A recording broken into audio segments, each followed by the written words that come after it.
Tai pradėkim, Egle, nuo istorijos. Taip. Egle, jūs, kiek žinau, auginat vaikučius. Vieną vaikutį. Gerai. Žinai, kaip ten sako su tais vaikais. Tai šiandien vienas, rytoj gal ne. Tai pakalbėkime apie sveikatą vaiko. Ar gali papasakoti savo istoriją, su kokiom problemom sveikatos susidūrei su vaiku? Susidūriau su sveikatos problemomis pradėjus lankyti darželiui sūnui. Buvo labai dažnos ligos, tai buvo 4-5 dienos darželyje, 2 savaitės namie ir tai kartojasi ne mėnesis, ne 2, turbūt pirmi metai visi. Tada pradėjau ieškoti būdų, kaip palengvinti ir paretinti tas ligas, tai išbandėme tikrai daug visko, nuo mitybos, nuo papildų. Ir vieną dieną pamačiau zinzino produktus, juos pasiekiau, aišku, ir kadangi mes jau buvom nemažą jų išbandę, o kogi nepabandyti, ir mano prasidėjo bandymas nuo aliejaus ir nuo Protect Pluso, ir juos pradėjusiu vartoti, jau mes vartojam apie 1,5 metų, tos ligos ženkliai paretėjo ir jeigu sergame, aišku, lygų nenuprognozuosi, bet jeigu sergame, tai sergame daug trumpiau ir daug lengviau ir ne tik vaikas, bet visi artimieji. Labai gera istorija, paprašysiu mikrofoną Eglei perduoti ir aš galiu tau paantrinti, žinokit, aš irgi zinzino išbandžiau ant vaiko pirmiausia, taip pat. Irgi su Protektu. Taip. Tai kalbinsiu Eglę Landsbergaitę Manuilovą, mūsų vaikų gydytoją, susipažinkit, kas dar nepažįstat, reumatologę. Tai žinoma, papildai nėra vaistas, ne? Mes šitą žinom puikiai ir nekalbam apie ligų gydymą. Tačiau ar gali būti, kad vaikų organizmo būkliai tokią didelę įtaką daro lėtinis uždegiminis fonas, mitybos trūkumai ar riebiųjų rūgščių disbalansas? Ir kad tai koreguojant, organizmas tampa atsparesnis veiklos virusams. Ar galit pasidalinti? Čia kaip ir klausimas su atsakymu jau buvo iš karto. Iš tiesų, tai tame tiesos labai daug. Aš gal taip labai trumpą įžangą noriu padaryti, kad nesuprastų klausytojai mūsų, kad čia įvyko kažkoks didelis nesusipratimas su sergančiu vaiku pradėjusiu lankyti darželį.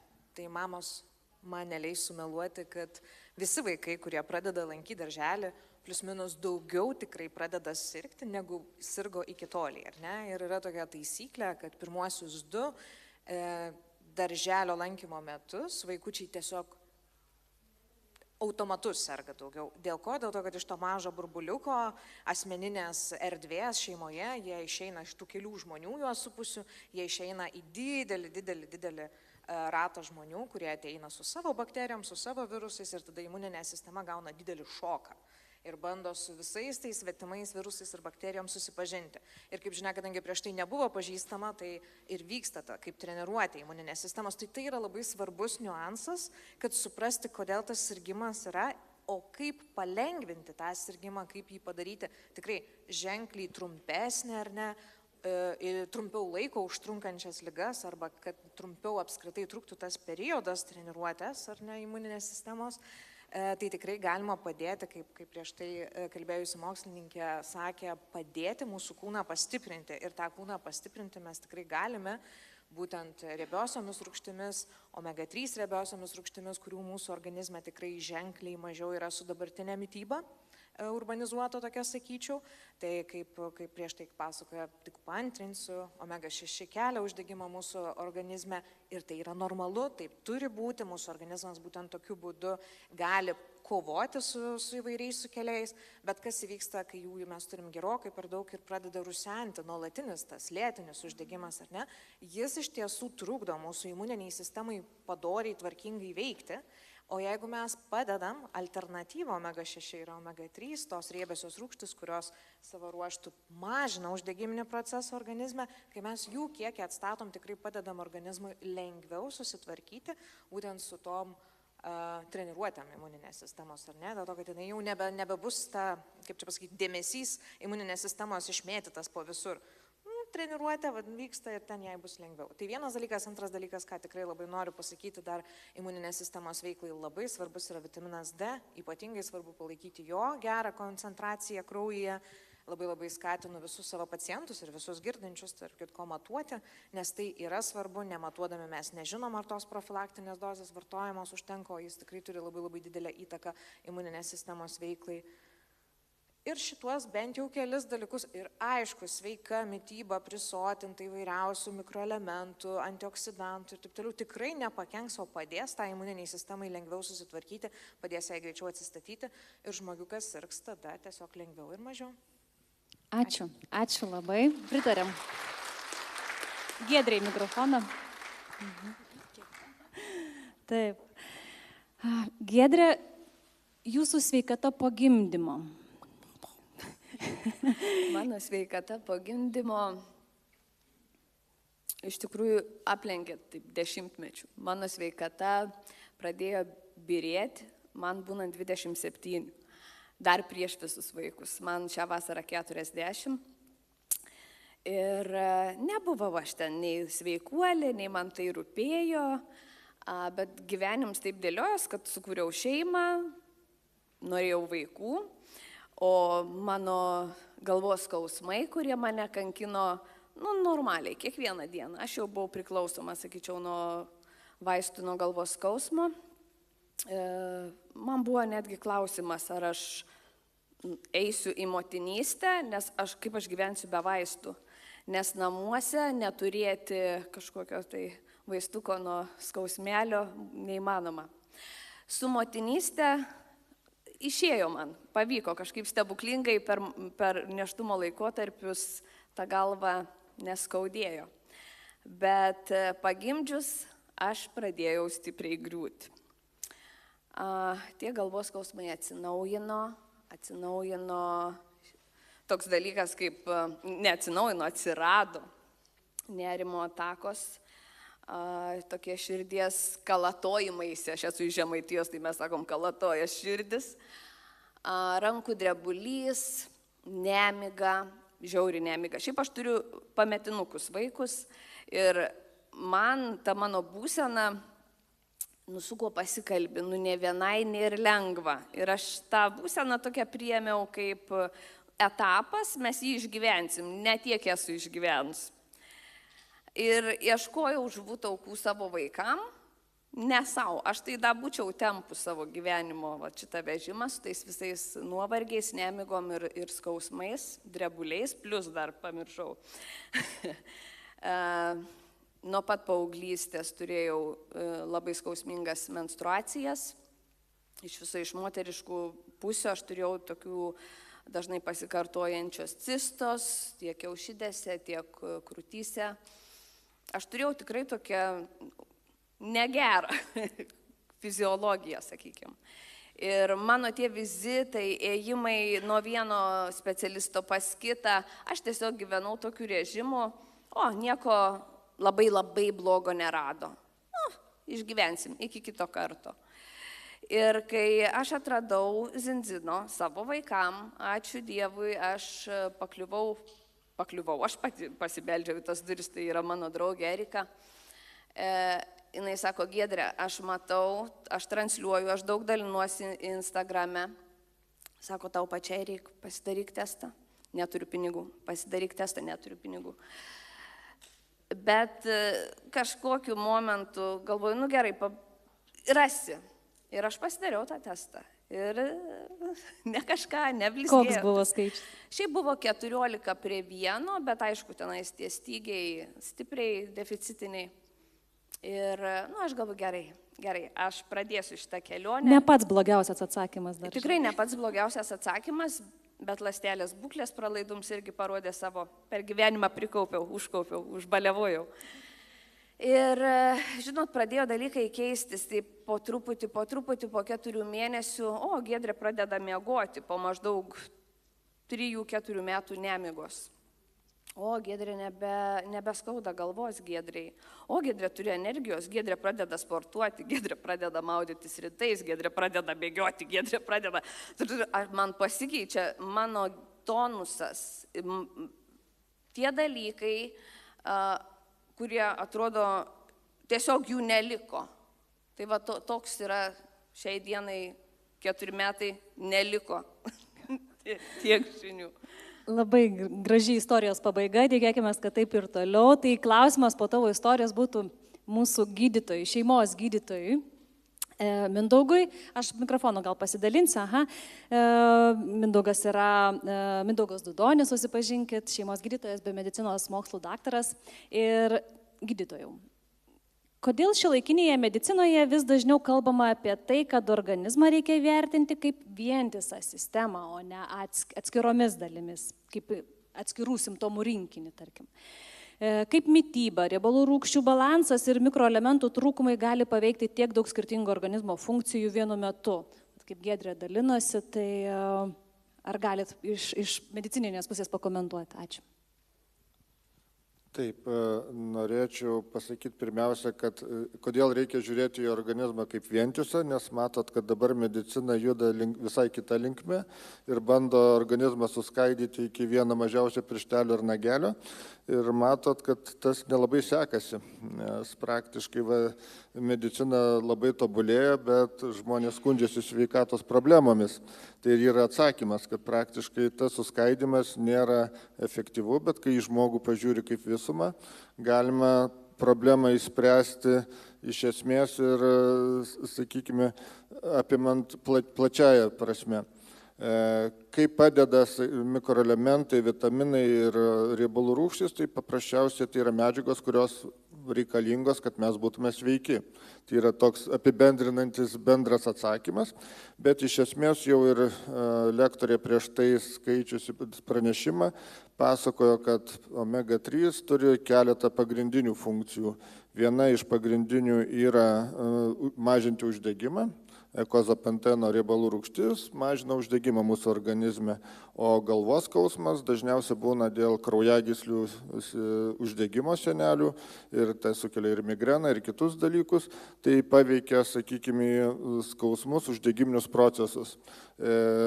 Jeigu atsidaro ląstelės membrana, susireguliuoja DHR riebalų rūgšties kiekis, DPR riebalų rūgšties, ir kurios išstumia sočiasias ir atsidaro ląstelių membranos, tada pradedam pasisavinti visas kitas medžiagas. Tada lengviau patenka į ląsteles kalis, magnis ir visa Mendelejevo lentelė, kaip aš mėgstu sakyti. Ir tada pats organizmas irgi pradeda statybiškai save atstatinėti. Ir tuo pačiu visi toksinai, kurie irgi sukelia uždegimus, apkrauna mūsų ląsteles, pasišalina pro tą atsivėrusią ląstelės sienelę. Jeigu dar pradedi vartoti tokį mišinį kaip Extend Plus arba Extendas ir gauni tų medžiagų didelius koncentratus padėt ant lėkštutės viskas 4 tabletėse ar ten kapsulėse, tai dar geriau ir greičiau viskas vyksta ir mes atsistatinėjom labai greitai. Jeigu dar žarnyną pajudinam ir mikrobiotą atstatom, tada imuninė sistema mūsų pagerėja, pradedam sirgti mažiau visokiam peršalimo ligom, irgi ta pats medžiagų pasisavinimas pagerėja ir praktiškai galėčiau šį iki vakaro pasakot naudas maisto, tai yra iš tikrųjų maistas, kurio mes nedavalgom mūsų sveikatai. Tai jeigu mes iš maisto visko gautume to, ko reikėtų, mes būtume sveiki nuo pat pradžių ir išspręstume 90% šių laikų sveikatos problemų. Tai dar čia buvo, prieš tai kalbėjau apie Protektą, neužsiminė Eglė, nepapasakojo, tai yra tas super treneris, kur kiekvieną dieną, jeigu susidurėm ten su tuo beta-gliukanais, super treneriu, tai mūsų imuninė sistema labai sako, o čia man reikia su tais mieliagrybiais greitai kovoti ir labai greitai prisigamina makrofagų, imuninių ląstelių ir tas labai suaktyvina imuninę sistemą ir užtat tas greitesnis veikimas. Va čia, jeigu kas nežino, atsakau į tą klausimą, kaip veikia beta-gliukanai. Tai nėra medžiaga, kuri mūsų kaip struktūrinė medžiaga, bet tai yra, sakykime, medžiaga, su kuria susidūręs mūsų organizmas pradeda treniruoti imuninę sistemą, pradeda gamintis imuninės ląstelės. Ačiū labai, kad papildėt. Iš tikrųjų, labai būna dažnas klausimas, jau kas daugiau ilgiau dirba Zinzino, tai apie betagliukanus, kad ar čia vartojant betagliukanus, mano jau vėliau nebevartojant imunitetas labai nusilps. Tai turbūt patvirtinsit, kad nesusiję. Ne, tai visai nesusiję ir iš tikrųjų į visas Zinzino produktus nereikėtų žiūrėti kaip į kažkokias medžiagas, kurios nutraukus mes kažko neteksim. Nu, čia tas pats, kaip mes, sakykime, geriam vandenį. Jo, tai jeigu mes, sakykime, geriam vandenį ir nustojam gerti vandenį, tai mums pradeda atsiranda troškulys. Tai čia irgi tas pats, jeigu mes vartojam medžiagas, kurios mums reikalingos ir mes būnam sveiki, jeigu nutraukiam tų medžiagų gavimą, nustojam valgyti ir tada pradeda tų medžiagų trūkti. Čia tokiu principu veikia. Ačiū labai. Ačiū.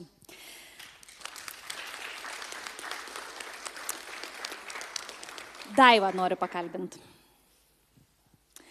Daiva, sužinojau visai nesenai, kad traumą patyrėjai. Grįžai ant riedučių. Kaip... Čia buvo toks atvejis, kad bandžiau dukrytę mokyti, tai parodžiau, kaip nereikia daryti. Labai gerai, tokių pamokų irgi reikia, tai pasidalink savo istoriją. Taip, beveik prieš 2 metus apturėjau kojos vieno iš blauzdos kaulų lūžį, tai yra šeivikaulio išorinis kaulas. Ir lūžis toksai, kad reikėjo operacijos, nes diagnozė išorinės kulkšnies lūžis su pasislinkimu. Taigi, plokštelė, 7 varžtai ir turiu pamoką, kurios nereikia kartot. Bet kas mano nuostaba, iš tikrųjų, šiaip produktus jau prieš traumą aš vartojau 4 metus ir tuo metu galvoju, turbūt visą jau sveikatos protokolą vartojau. Tai mano nuostabai šiaip nesurišau pati iš karto šito, bet tik patekus prieš operaciją į ligoninę, nes iš tikrųjų, kai įvyko trauma, dar 2,5 savaitės buvau namuose su gipso langete, kadangi reikėjo, kad nueitų visas patinimas, paburkimas ir tik tada galėjo operuoti. Ir kai atsidūriau jau ligoniniai, personalas klausė manęs, ar nereikia man vaistų nuo skausmo suleisti. Sakau, tai kad ne, mane skauda. Ir tada pagalvojau, o tai gal man čia reikia, kad skaudėtų, nes iš tikrųjų kolegės palatos buvo, kurios tikrai su panašiom traumom ir praktiškai, dabar galvoju, tikriausiai visom ten buvo nuskausminamieji. Tai aišku, operacija, tas visas kaip operacinis skausmas, tai pagal protokolą vaistai leidžiami, niekas neklausė tavęs, tai galvoju, 2 dienos turbūt buvo, kur ir šiaip analgetikai ir dar gydytojai geriau žino veikliąją medžiagą tramadolis, tai yra kaip narkotinė medžiaga, kuris labai stiprus ir kaip ir reikia. Aš jau antrą tą parą sakau, žinokit, man tikrai nereikia, man tiek neskauda, kad aš negalėčiau, ištverti. Ir tikrai noriu pasakyti, kad nesu kažkokia kitokia, kur labai aukštą skausmo slenkstį turėčiau, nes tikrai iki to laiko, kažko tokio ir nebuvo to išskirtinio. Tai išrašo iš ligoninės įtvaras 2 mėnesiams, tai aišku, negalima minti, daugiau lovos režimas, tai normalu, bet tikrai jokio skausmo, jokių vaistų nuo skausmo, nieko. Ir po 5 savaičių pakartotinė renginimo nuotrauka, tiesiog kontrolinė, pasižiūrėti, kaip ten viskas gyja ir panašiai. Ir maloniai operavęs gydytojas, chirurgas mane nustebina, sako, klausykit, gal mes išoperavom sveiką koją, nes net nematyti jokio žymės, kad tas lūžis būtų buvęs. Tai tikrai labai apsidžiaugiau irgi tuom. Ir pati po to sekė visa reabilitacija, tai irgi nebuvo jokio paūmėjimo per visas procedūras reabilitacijos laikotarpį ir aš iš tikrųjų įtvarą nešiojau iki 1 tos reabilitacijos dienos, atėjau dar į reabilitaciją grinai su įtvaru, nes buvo tai pasakyta, kad nebandykit minti be įtvaro, po to jau reikėjo nusijimti, nes sako, jau bandom, jau reabilituojamės, tai realiai jau aš nebešlubavau po 5 reabilitacijos dienų, o aš turėjau 15 dienų reabilitacijos ir man buvo pasakyta, kad kol yra metalai, naivu tikėtis visiškai pilnos funkcijos atsistatymo, nes vis tiek metalo konstrukcijos gali trukdyti judesiui, bet aš tikrai pilnai atsistačiau. Tai va tokia mano ta istorija. Vau. Ar dukra išmoko ridučiais važiuoti? Tikriausiai bijos lipti dabar jau net. Tai parodyk savo sveiką koją, dukrai linkim pasimokyti iš naujo ir aš noriu šitą temą pakalbinti gydytoją reabilitologę Birutę Montvilinę, susipažinkit. Gydytoja, kartais matom, kad po traumų ar operacijų vienų žmonių organizmas atsistato labai sunkiai, o kitų stebėtinai greitai, kaip mūsų istorijos herojė. Mes žinoma, nekalbam apie stebuklingą pasveikimą ar gydymo būdus kažkokius, tačiau ar galite paaiškinti, kaip tinkama mityba, omega-3 balansas ir organizmo aprūpinimas svarbiomis medžiagomis gali prisidėti prie normalių atstatymo procesų po traumų ar operacijų? Labadiena. Ar kepėte kas nors tortą arba kokį nors sudėtingą kepinį? Taip, ne? Tie, kas neturi nieko bendro su konditerija, paimsim pavyzdį, tarkim, jums reikia pastatyti sieną, tvirtą sieną. Ir vienu ir kitu atveju reikia laikytis recepto. Tai yra ingredientų, kokių, kiek ir ką su jais daryti. Ar ne? Temperatūrą, maišyti vienaip, kitaip, į krosnį kišti, orkaitės durelių nedarinėti, įvairiausių dalykų. Tai jeigu aš darau pagal receptūrą, tai man gaunasi ir gaunasi puikiai. Bet jeigu pradedu daryti, iš akies, kaip nors, gal kaip nors, tai ir rezultatas toks kažkoks. Aš pradedu tai kalbėti, kad jūs suprastumėt, ką mes gydytojai jums šnekam ir ką čia nuo ryto šnekam, visokius keiksmažodžius naudodami, visokias ten rūgštis ir taip toliau. Žiūrėkit, mūsų kūnas yra labai paprastas. Jeigu yra ingredientas, tai yra sveika ląstelė, maisto medžiagos, visokie baltymai, riebalai, tos smulkiosios mikroelementai, viskas yra tai, ko reikia. Mūsų kūnas padaro pats tą regeneraciją. Svarbiausia jam yra netrukdyti. Uždegimas turi būti. Jeigu nebūtų uždegimo, nebūtų gyjimo. Tarkim, ar ne, išoperavo, tai ta žaizda, tai turi kažkaip sugyti, reikia pagaminti baltymo. Ir kad ta skylė užsitrauktų, reikia visų šitų dalykų. Tada tai turi neužsitęsti. Kad neužsitęstų, mums vėl reikia, kad būtų sveika ląstelė, kad turėtume tų pačių maisto medžiagų, kad tas procesas sustotų tada, kada jisai turi sustoti. Ir dar vienas dalykas, kada yra odos pažeidimas, barjero pažeidimas, visada turime susidūrimą su infekcija. Ir čia imunitetas yra mūsų pagrindinis karys prieš infekciją. Čia labai didelę dalį vaidina mūsų mikrobiotos, galaktika aš pavadinsiu. Tiek, kiek ten visko prigamina, kaip taip veikia. Mūsų kūnas yra nuostabus aparatas, tiesiog jam reikia padėti ir netrukdyti. Tai kalbant apie operacijas ar ten traumas, tai duodam kūnui, ko reikia ir judam kaip galima greičiau. Ačiū labai, ačiū labai. Ir turim paskutinę istoriją, tai Jurgita. Kartais atrodo, kad šita tema, kurią kalbėsit, tai net ne problema kai kam, ne? Bet aš taip džiaugiuosi, kad šitą temą mes turim čia ant scenos. Ar jūs galit pasidalinti savo istoriją, kai turėjot sunkumų su valgymo sutrikimais? Šiaip visą gyvenimą mano virškinimo sistema tokia jautresnė, nes aš pati jautresnė, kaip žinoma, viskas susiję. Ir tikrai būdavo tokių momentų, kad atrodo, šiaip nuo 16-17 metų pradėjau domėtis sveika mytyba ir stengdavausi visą laiką valgyti sveikiau, bet kartais skrandis sustodavo be jokios aiškios priežasties. Ypač tai paūmėjo kažkur nuo 35 metų. Būdavo, kad į mėnesį kartą, gal dar netgi ir anksčiau, nuo kokių 32, į mėnesį kartą būtinai turi sustoti skrandis taip, kad aš kokias 2 dienas mažiausiai negalėdavau valgyti pilnavertiškai, ten kokios košelės ar sriubytės, kol man vėl viskas atsistatydavo. Tai pirmiausia, kaip ir radom priežastį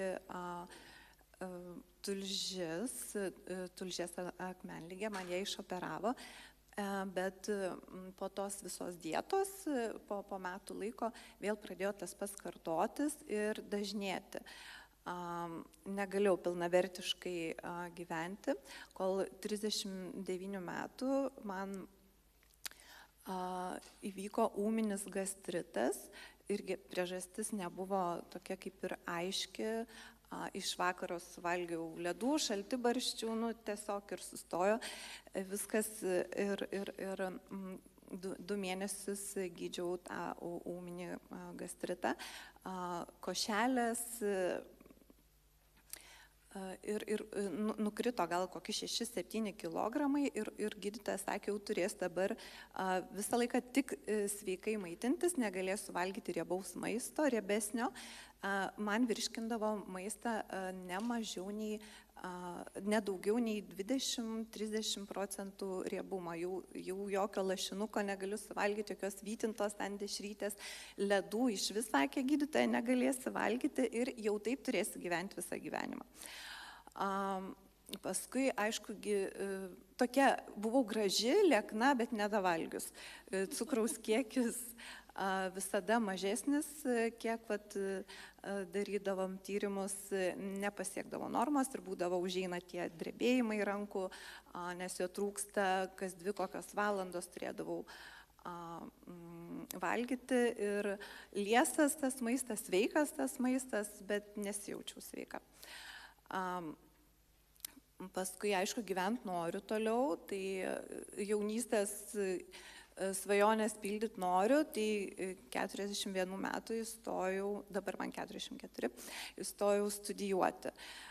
Na, tai aišku, viskas prasidėjo, organizmas turbūt ir taip nualęs buvo ir dar įtampa, stresas, bėgimas, noriu padaryti viską perfekt, šeima, vaikai, namai, darbas ir mokslai, tai tikrai yra kas veikti, matyti, organizmas resursų nelabai turėjo. Ir prieš tai sportavau ir pajutau 2 metus jogą ir pajutau, kad nebegaliu padaryti pratimų, kuriuos tiesiog nėra jėgų. Man treneris sakydavo, galbūt neišsimiegoji čia šiandien ar kažkas. Tiesiog jau kaip ir man kaip ir nesudėtingus pratimus, bet neužtekdavo jėgų padaryti. Tai dadėjau dar savo organizmui krūvio studijuodama. Tada įkritau į visišką duobę, tiesiog užsispazmavo virškinimas tiek, kad aš vienu momentu lyg ir galiu valgyti, kitų momentų visiškai nieko nepriima, valgydavau tik tais košeles, po saujelę, be jokių riebalų, visiškai be nieko, nukritau iki 45 kg, buvau dar gražesnė, sutriko ciklas, visiškai dingo mėnesinės, pusei metų ir niekaip negalėjau išlipti iš to, atrodo, pradėjom purtyti visą organizmą ir onkologinių ligų ieškojom, jokios neradom. Visi magnetiniai rezonansai padaryti, visi imuno ligų irgi nerasta, celiakijos tyrimai. Tiesiog neaiški priežastis, kodėl man organizmas nepriima maisto. Pas gastroenterologę buvo padaryti tyrimai kasos fermentų buvo nustatyta, kad kasa gamina tik tais 80 fermentų, kur normalu nuo 200, nors jinai sveika, nes MRT tyrimai visi daryti. Ir jinai sakė, kad tiesiog reikia nuolat vartoti kreoną, jau nesikeis fermentai. Ir taip gyvenau 2 metus, kol mokslai vidurys metų tokia duobė, pavasarį, vasarą atsigaunu, jau kaip ir geriau valgau, tą sveiką maistą, bet vis tiek energijos ten ant plūdžio nebuvo, tiesiog eini iš inercijos. Kol iš tikrųjų pradėjau ieškoti, nes fiziologiškai, kiek padaryta tyrimų, visiškai sveika, išskyrus lengvą gastritą, skrandžio uždegimas. Ir kad ko nepraleidus. Ir jūsų kelyje atsirado? Ir mano kelyje atsirado Daiva. Daiva su žuvų taukais, nes aš pradėjau ieškoti jau savo pagalbos, ne ieškoti lygų, bet ieškoti savo pagalbos. Tai pirmiausia, aišku, psichoterapija, kad mažinta nerimą, nes kuo aš blogiau jaučiausi fiziškai, tuo man kilo didesnis nerimas. Aš negalėjau ir miegoti, ta prasme, įklimpau visiškai. Negalėjau vartoti eilinių žuvų taukų, nes ir gydytojas šeimos man patarė gerti žuvų taukus. Aš jų negalėjau, nes man nevirškino riebalų. Tai man patarė, atsirado toks galimas variantas, ką aš galiu naudoti, tos žuvų taukus tirpius vandenyje. Taip. Ir skaidulas, nes rūgštingumas buvo beprotiškas, atrodo visiškai sveikai, jau ten beveik nieko nevalgiau ir vis tiek beprotiškos rūgštis.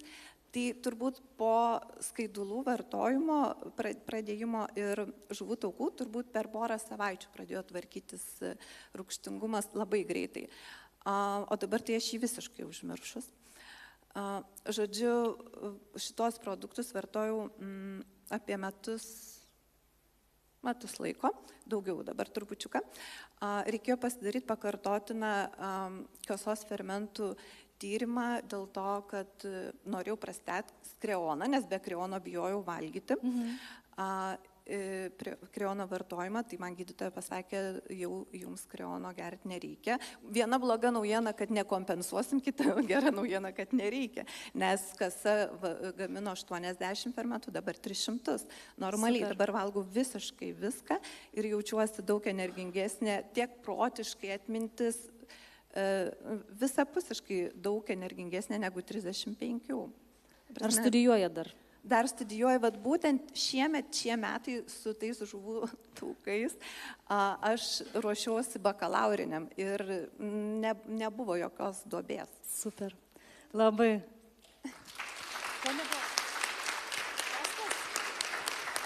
Gydytoja teiraujasi, testą turbūt darėte, ne? Pirmą dariau, o antro dar nereiktų. Pirmas tai buvo labai blogas. Virš 20, nepasakysim kiek. Tiksliai, virš 20. Ačiū labai, kad pasidalinot. Kadangi tai klausimas apskritai apie organizmo nusialinimą, tai arčiausiai sėdi Mindaugas, nuo Mindaugo pradėsiu, bet jeigu gydytojos turėsit ką pakomentuoti, tai labai lauksim komentaro. Tai išsekimo būsena, kas vyksta fiziologiškai? Kaip iš tos medicininės pusės galit pakomentuoti, nes dažnai tokiam atsistatymui tai jau ne tik emociškai reikia pagalbos, bet ir sistemingo organizmo stiprinimo iš vidaus. Tai koks jūsų būtų komentaras į šitą istoriją? Gal pradėsiu aš apie komentarą į sveiką maistą, nes čia vis girdėjau, kad sakė sveikas maistas, bet jeigu maistas būtų sveikas, nereikėtų zinzino. Mūsų čia iš vis nereikėtų, nes didžiausia problema ir yra, kad šiuo metu gauti subalansuotą sveiką maistą yra didžiausia problema. Dabartinis maistas gaminamas taip, kad būtų ilgai stovėtų, negestų, kad būtų skanus, sakykime, bet nėra jis sveikas. Ir netgi turiu pažįstamų ir dabar, kurie yra Zinzine, kurie baigė Hipokrato institutą, jie mokinasi, kaip sudėlioti maistą, kaip, sakykime, auginant palangės maistą, kad jis būtų kuo sveikesnis, bet dėja tie žmonės irgi naudoja papildus, kad gauti tas medžiagas, kurių nėra dabartinė maiste. Tai didžiausia problema ir buvo, kad trūko tų medžiagų, kurios atsakingos už skrandžio sveikatą, už mikrobiotas, kuris atsakingas už rūgštingumą ir kitų medžiagų. Ir jeigu pavyktų gauti visas medžiagas, kaip, sakykime, Zinzinė yra koncentratas tų medžiagų, ko negaunam iš įprastinės mitybos, ir kai pridedi į maistą to, ko jame nėra, pradedi pats veikti, kaip Birutė sakė, praktiškai tada netrukdam savo organizmui ir jis pats daro savo darbą. Mes negalim sakyti, kad papildai gydo, jie negydo, jie sveikatina, jie mūsų organizmą grąžina į sveikatą ir tada ligos pačios atsitraukia, jos pabėga. Tai galima tai vadinti negydymu, bet iš esmės tai yra tas pats gydymas, tik iš kitos pusės, sveikatinimo pusės. Tai va, tiek norėjau pasakyti, gal kažkas nori papildyti? Aš noriu papildyti, mes kalbam apie mitybą, bet mityba yra tik tai vienas iš dalykų, ar ne? Turi būti vanduo, turi būti miegas, turi būti judesys, bet labai svarbus momentas yra, kaip mes dorojame su stresu ir kasdieniam įtampom. Jeigu aš esu strese, aš esu šitam fight or flight būsenoj, tai reiškia, kada mano kūnas turi tikslą vieną išgyventi. Tokiu atveju užsiraukia dauginimasis, nevyksta audinių statyba, regeneracija, ar mes apie raumenis kalbam, ar apie gijimą kažkokių tai žaizdų ar dar kažko, nes tikslas kūnui yra išgyventi. Tai taip mes veikiam, taip veikia mūsų visos sistemos. Ir tai yra labai svarbu, kad tą psichoemocinę būklę mes kažkaip išmoktume valdyti taip, kad galėtume rest ir digest. Aš dar vieną komentarą. Labai noriu paantrinti daktarui Mindaugui dėl mitybos sveikos iš pacientų, taip sakant, kaip gydytojai turim galimybę pasidalinti kai kuriuom istorijom ar ne, tai mamytė, vat kaip tik užvakar kalbėjau su ją ir jis sako, oi, aš perku, žinokit, pačius geriausius produktus. Jinai ne Lietuvoje gyvena, tai apskritai aš ten Italijos turguose perku tą, aną, trečią, o pas ją tyrimas omegų yra 18 su 1. Ir aš, ta prasme, ir gyvenant Viduržemio jūros regione, tai labai keista, nes tikėtumėsi, kad turėtų būti geras rodiklis, nes žmogus ir žuvies kokybiškos valgo ir taip toliau. Ir tada tu sakai, kad jo, puiku, nuostabu, kad jūs turite galimybę įsigyti kokybiškų produktų, viskas čia gerai. Bet antras dalykas, kuris irgi yra labai svarbu, kaip jūs tuos produktus sudėsite į patiekalą, kaip jie bus panaudoti, nes mes puikiai žinom, kad yra dalykų, kurios ta pati ciberžolė, ar ne, neveltui jinai su piperinu yra kartu įdėta, dėl to, kad piperinas padeda ją pasisavinti, ar ne, organizmui mūsų. Tai čia visame kame, visuose maisto produktuose mes turime ieškoti, kad jie derėtų vienas su kitu, teisingai būtų pagaminti, teisingai būtų įdėti į tą mūsų organizmą, ar ne. Ir pagaliau, okei, tu gali nusipirkti toj pačioj ten turguje, tam pačiam sveikų obuolių, ekologiškų ir taip toliau ir panašiai. Bet kas tau garantuos, kad šituose vaisiuose ir daržovėse vis dar yra tų prieš 100 metų ten kažkada buvusių daug magnio ir kitų visokiausių antioksidantų, ar ne? Mokslas rodo, 60% pasaulio populiacijos yra magnio trūkume. Ir net nežino, kad taip yra. Dėl ko? Dėl to, kad tos vaisiai tie ir daržovės, ir grūdinės kultūros ir panašiai jau iš žemės tiek nebeturi kaip gauti. Ką jau kalbėti iki mūsų atei. Tai papildai vienareikšmiškai, kaip daktaras sakė, jie negydo mūsų, jie mus sveikatina, jie papildo to, ko mes negaunam su maistu. Tiesiog. Ačiū labai. Ačiū. Ačiū panelės dalyviams, ačiū labai merginos, kad dalinate savo istorijomis, ačiū gydytojams, kurie irgi daug garsiau kalba apie trūkumus ir apie jų papildymą. Tai ačiū labai, kad klausėtės ir perdodu žodį mūsų vedantiesiems. Palydėkim plojimams mūsų svečius.